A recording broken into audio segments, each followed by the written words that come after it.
सम्मान की रोटी, दिल छू लेने वाली कहानी।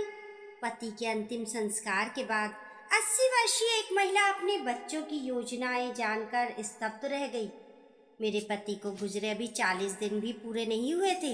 लखनऊ के इस छोटे से घर में अब भी अगरबत्ती की खुशबू फैली हुई थी और गली के अंत में स्थित मंदिर से अब भी मंत्रोच्चारण की आवाज आती रहती थी। अपने जीवन साथी को खोने के दुख से मैं अभी उबर भी नहीं पाई थी कि अचानक एक और आघात ने मुझे भीतर तक हिला दिया। पिछले कुछ दिनों से अपने आधे खुले कमरे में बैठी मैं अपने बेटे राहुल और बहू माया की धीमी बातें सुनती थी। पहले तो मैंने सोचा कि वे खाने पीने, कपड़े या बच्चों की पढ़ाई के बारे में बात कर रहे होंगे, लेकिन धीरे धीरे जो भी शब्द मेरे कानों तक पहुंचे थे वे मेरे दिल को चीरने लगे। वे मुझे वृद्धाश्रम भेजने की योजना बना रहे थे। मेरी बहू ने बहाना बनाया कि वे कपड़ा मिल में काम करती है और उसके पास ना तो समय और ना ही अनुभव कि किसी बुजुर्ग की देखभाल कर सके। माया ने अपने पति से कहा, अपनी माँ को वृद्धाश्रम भेज दो, वहाँ उन्हें अपने उम्र के साथी मिलेंगे और वे अकेली नहीं रहेंगी। यहाँ उनकी देखभाल करने का सबसे अच्छा तरीका है। और सबसे ज़रूरी बात, तभी तो हम इस घर को बेचकर अपने कारोबार के लिए पूंजी जुटा पाएंगे। मैं नहीं चाहती कि हमारे बच्चे हमारी तरह तकलीफ झेलें। ये सुनकर मैं अवाक रह गई और उससे भी ज़्यादा पीड़ा तब हुई कि राहुल, जो कि मेरा बेटा है, वही बेटा जिसे मैंने अपनी कोख से जन्म दिया, कुछ नहीं बोला। उसने सिर्फ धीमी आवाज़ में कहा, मुझे थोड़ा और समय दो ताकि मैं माँ को समझाने का तरीका ढूंढ सकूं। अपने 80 साल के जीवन में मैं कभी इतनी उपेक्षित और अजनबी महसूस नहीं की थी। ये घर, हर ईंट, हर छत की टाइल्स मेरे और मेरे पति के पसीने और आंसुओं की गवाही देते हैं। ये केवल एक आश्रय नहीं है, बल्कि यादों का संदूक है।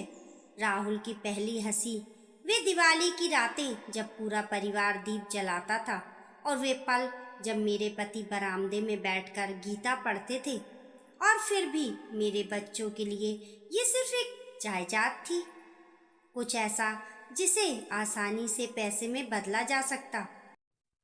कई रातें मैंने जागकर बिताई, सोचते सोचते। मैं अपने ही बनाए घर में अपने आप को खोया हुआ महसूस कर रही थी। सोचती थी, भले ही मेरे पति अब नहीं रहे, कम से कम मेरा बेटा और बहू तो मेरा सहारा होंगे। लेकिन अचानक उनकी नज़रों में मैं सिर्फ एक बोझ बन गई थी। अगली सुबह मैंने ना तो चिल्लाया और ना ही गिड़गिड़ाई। मैंने बस राहुल को फ़ोन किया। आज रात पूरा परिवार घर पर भोजन के लिए आए। माँ को कुछ साफ साफ कहना है। वह रात्रि भोज भारी माहौल में हुआ। राहुल शर्मिंदा था। माया सोच रही थी कि मैं मान जाऊंगी। मैंने कप मेज पर रखा और बोलना शुरू किया। उन वर्षों के बारे में जब हमने ये घर बनाया, उन रातों के बारे में जब मैं राहुल को पालने के लिए जागती रही, अपने परिवार के प्रति अपने प्रेम और विश्वास के बारे में।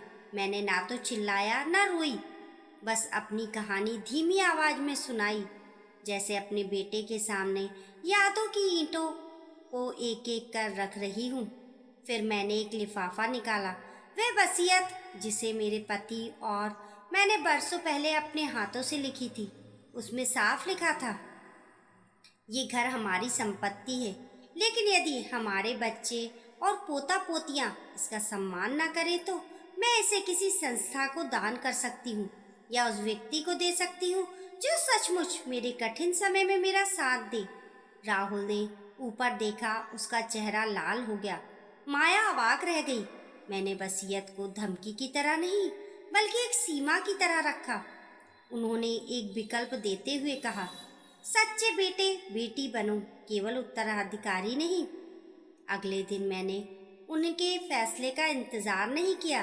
मैंने एक छोटा सा बैग पैक किया, कुछ कपड़े, पारिवारिक तस्वीरें और अपने पति की डायरी। मैं गली पार करके श्रीमती सावित्री, अपनी पड़ोसी के घर पहुंची, वही जिन्होंने मेरे पति की बीमारी के दिनों में मुझे खाना लाकर दिया था।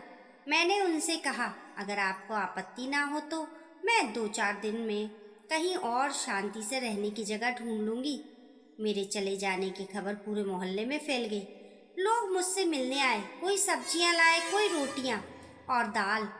मेरी एक भतीजी जो हरिद्वार के सरकारी अस्पताल में नर्स है ने मुझे फ़ोन किया, बुआ जी, अगर आप निजी वृद्धाश्रम नहीं जाना चाहती तो मत जाइए। वहाँ एक सामुदायिक केंद्र है बुजुर्गों के लिए, जहाँ गतिविधियाँ भी होती हैं और आपके उम्र के साथी भी हैं। चाहे तो मैं खुद आपको लेकर चलूँ। इतना स्नेह और माँ का सम्मान देखकर राहुल शर्मिंदा हो गया। उसे समझ आ गया कि माँ का प्यार बिकता नहीं, पैसे से बहुत कुछ खरीदा जा सकता है, लेकिन पूरे मोहल्ले की आंखों में भरा सम्मान और स्नेह नहीं।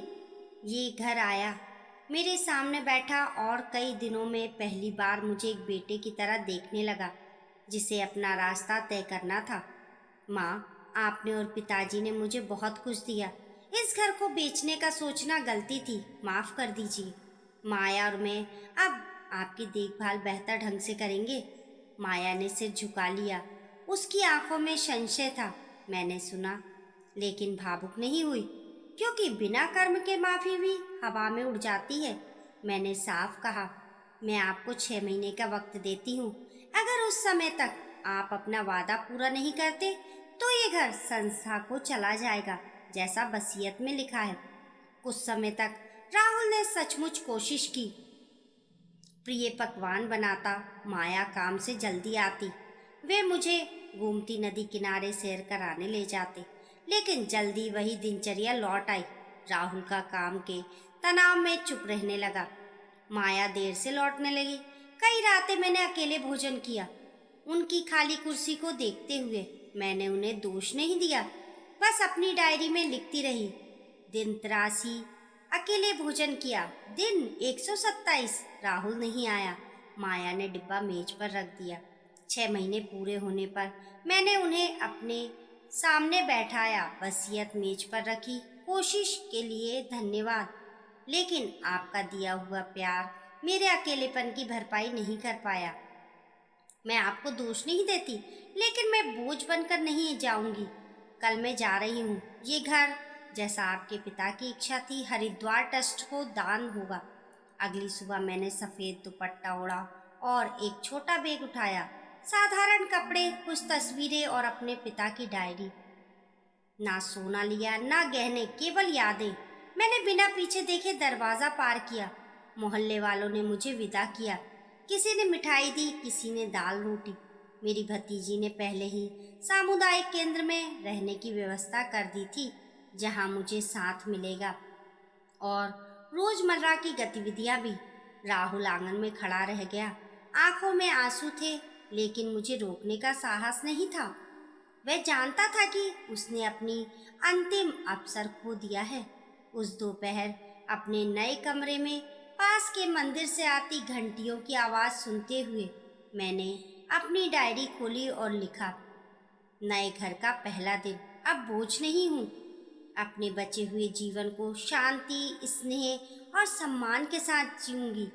बाहर हरिद्वार अब भी शोरगुल से भरा था, लेकिन मेरे भीतर एक शांत आकाश खुल रहा था। दोस्तों, आपकी इस कहानी के बारे में क्या राय है, हमें कमेंट करके बताइए, और कहानी पसंद आने पर लाइक और शेयर करें। ऐसी ही अच्छी अच्छी कहानियों के लिए चैनल को सब्सक्राइब करना ना भूलें। मिलते हैं फिर एक नई कहानी के साथ, तब तक के लिए नमस्कार।